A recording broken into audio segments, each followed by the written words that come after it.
የተወደዳችሁና የተከበራችሁ የአገው ሚዲያ ተከታታዮቻችን አገው ሚዲያ ዛሬም እንደትላንቱ ሁሉ ትኩስና ታማኝ መረጃዎችን ወደ እናንተ ይዛላችሁ ቀርባለች።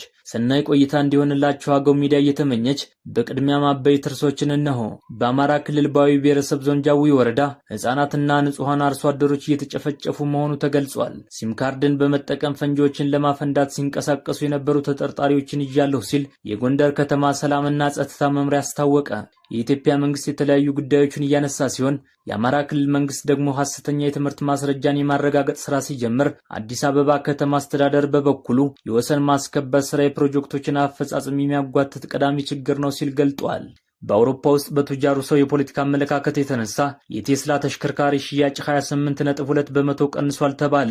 ከአገው ሚዲያ ጋር ከቆያችሁ እነዚህንና ሌሎች መረጃዎችን የምታደምጡ ይሆናል። እንዲሁም ለአገው ሚዲያ አዲስ ከሆናችሁ ሼር፣ ላይክ እና ሰብስክራይብ በማድረግ መረጃው ለብዙሃኑ እንዲዳረስ ማድረጋችሁን አትዘንጉ ለማለት እንወዳለን። አሁን በቀጥታ ወደ ዝርዝር መረጃው የምናልፍ ይሆናል። መልካም ቆይታ። በአማራ ክልል ባዊ ብሔረሰብ ዞን ጃዊ ወረዳ ህፃናትና ንጹሃን አርሶ አደሮች እየተጨፈጨፉ መሆኑ ተገልጿል። የአማራ ፋኖ በጎጃም በጃዊ መተከል 4ኛ ክፍለ ጦር በማለት የሚጠራው ጽንፈኛው ቡድን በአገው ህዝብ ላይ ከፍተኛ ማህበራዊና ፖለቲካዊ ችግሮችን እየፈጠረ መሆኑን የአካባቢው ነዋሪዎችና ተፈናቃዮች ገለጹ። ፋኖ አገውን የበዓል ቀናትን ጨምሮ ዝርፊያና ማፈናቀልን ቀጥሎበታል። በጃዊ ከተማና ጃሂማላ ቀበሌ መካከል የሚኖሩ በርካታ አካባቢዎች በፋኖ ሰዎች መገደላቸውንና ቤት ንብረታቸው መቃጠሉን ለአገው ሚዲያ የመረጃ ምንጮች አረጋግጠዋል።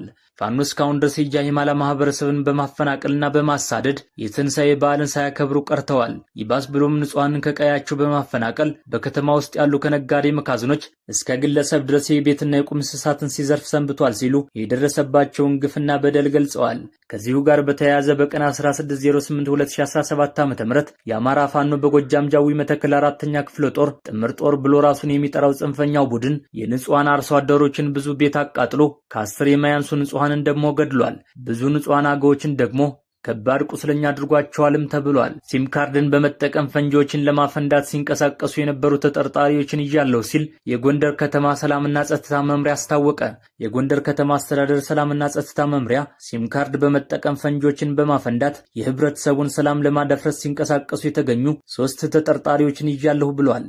ተጠርጣሪዎቹ በገበያ ስፍራዎች፣ በትምህርት ተቋማትና እንዲሁም በተለያዩ ስፍራዎች ፈንጂዎችን በማጥመድ የሽብር ተግባር ለመፈጸም ዝግጅት እንደነበራቸው ባደረገው ምርመራ ማረጋገጡን የመምሪያው ኃላፊ አቶ አለልኝ አለም ትላንት ሚያዝያ 16 ቀን 2017 ዓ.ም በሰጡት መግለጫ አስታውቀዋል። ፍንዳታው የሚካሄደው በፈንጂው ላይ በሚታሰር የሞባይል ቀፎና ሲም ካርድ በመታገዝ ወደ ሲም ካርዱ በመደወል ፍንዳታውን በርቀት ሆነው እንደሚያካሂዱ እንደተደረሰባቸው አስረድቷል። የመምሪያው ኃላፊ አቶ አለልኝ አለም በመግለጫቸው በከተማው አንድ ፖሊስ ጣቢያና በክፍለ ከተማው ጽፈት ቤት ላይ ፈንጂ በማፈንዳት ተሰውረው የቆዩ ናቸው ማለታቸውን ከከተማው ኮሙኒኬሽን ያገኘነው መረጃ ያሳያል። የጸጥታ መዋቅሩ ባደረገው ጥብቅ ክትትልና ስምሪት ተጠርጣሪዎቹ ሌላ የሽብር ተልዕኮ ለመፈጸም በአንድ የግለሰብ መኖሪያ ቤት ውስጥ በድብቅ ካዘጋጇቸው የፈንጂ መሳሪያዎች ጋር በቁጥጥር ስር ሊውሉ ችለዋል ማለታቸውን መረጃው አካቷል። የኢትዮጵያ መንግስት የተለያዩ ጉዳዮችን እያነሳ ሲሆን የአማራ ክልል መንግስት ደግሞ ሐሰተኛ የትምህርት ማስረጃ የማረጋገጥ ስራ ሲጀምር የአዲስ አበባ ከተማ አስተዳደር በበኩሉ የወሰን ማስከበር ስራ የፕሮጀክቶችን አፈጻጸም የሚያጓትት ቀዳሚ ችግር ነው ሲል ገልጧል። በአዲስ አበባ ከተማ የሚከናወነው የመንገድ መሰረተ ልማት ቀድሞ በተገነባው ከተማ ውስጥ የሚከናወን በመሆኑ የወሰን ማስከበር ስራ የፕሮጀክቶችን አፈጻጸም የሚያጓትት ቀዳሚ ችግር እንደሆነ የአዲስ አበባ ከተማ መንገዶች ባለስልጣን የኮሙኒኬሽን ጉዳዮች ዳይሬክተር አቶ ኢያሱ ሰለሞን ለአዲስ ልሳን ተናግረዋል። ባለስልጣኑ በመንገድ ወሰን ውስጥ የነበሩ 438 ቤቶች፣ 299 መብራትና 128 የኢትዮ ቴሌኮም ፖሎችን አስነስቷል። ለዚህም ከ3 ቢሊዮን ብር በላይ የካሳ ክፍያ መፈጸሙን ጠቁሟል። አሁንም በአንዳንድ ፕሮጀክቶች ላይ ያልተፈቱ የወሰን ማስከበር ቀሪ ስራዎችን የመንገድ ፕሮጀክቶች ግንባታ ላይ አሉታዊ አስተዋጽኦ እያሳደሩ እንደሆነ ገልጿል። የአማራ ክልል መንግስት ሁሉንም በክልሉ ስር የሚሰሩ ሰራተኞችን የትምህርት ማስረጃውን ትክክለኛነት የማረጋገጥ ስራ ማስጀመሩን ትናንት ይፋ አድርጓል። ሂደቱ የሪፎርሙ አካል ነው ሲሉ የክልሉ ፕሬዝዳንት አቶ አረጋ ተናግረዋል።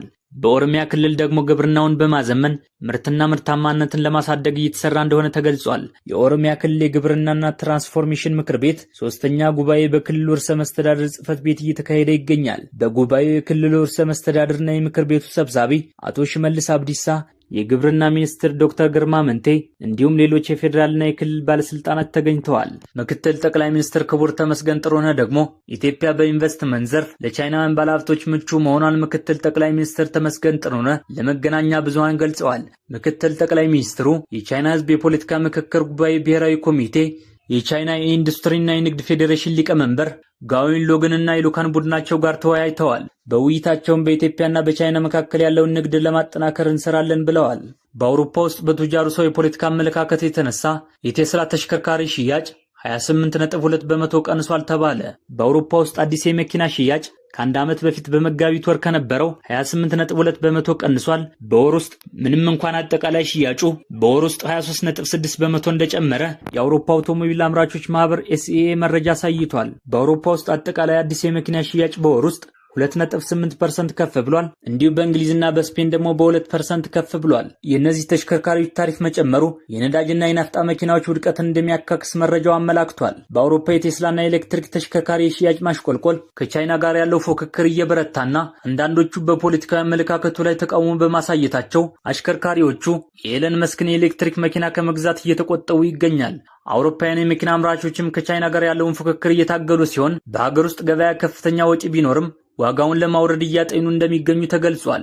የዶናልድ ትራምፕ አስተዳደር የ25 በመቶ ታሪፍ ጋር በመታገል ለኢንዱስትሪ ያለውን ፈተና ይበልጥ አስከፊ አድርጎታል። በብሪታንያና በአውሮፓ ነፃ ንግድ ማህበር የመጋቢት ወር ሽያጮች ለ2 ወራት ከነበረበት መቀዛቀዝ በኋላ ወደ 1.42 ሚሊዮን መኪኖች ከፍ ብሏል ሲል የአውሮፓ አውቶሞቢል አምራቾች ማህበር ኤሲኤ መረጃ አሳይቷል።